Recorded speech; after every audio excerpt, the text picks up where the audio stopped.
Qualsevol política econòmica per a Menorca passa per solucionar un problema previ, que és el del transport aeri.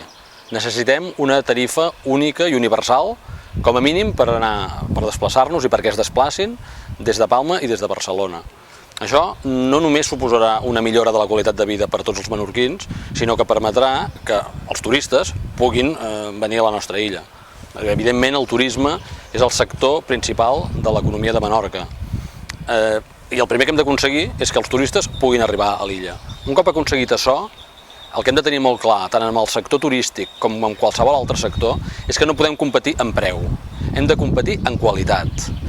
En l'economia actual només pot competir el que ofereix un producte diferenciat, i Menorca té les característiques per oferir aquest producte diferenciat, tant en l'àmbit del turisme com en l'àmbit industrial.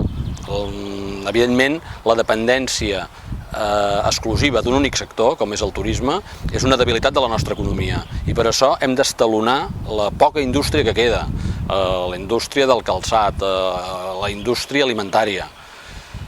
I també amb la mateixa fórmula, apostant per la qualitat, perquè els nostres productes industrials sempre estaran en inferioritat de condicions amb el cost que suposa el transport. Per tant, la qualitat associada a una marca Menorca, una marca que ha d'estar associada als valors del medi ambient, de la qualitat de vida, de la natura, de la història, de la cultura. Tota la política econòmica ha d'estar presidida per aquesta idea, apostar per la qualitat. I també, evidentment, el més important de tot, hem de ser capaços de crear llocs de feina. I per crear llocs de feina només es pot fer creant empreses i estalonant les empreses que hi ha. Darrerament hi ha hagut qui ha dit que a Menorca no hi ha emprenedors. Això és totalment fals. Menorca està ple d'emprenedors i està ple d'iniciatives emprenedores com la Fira Innovem.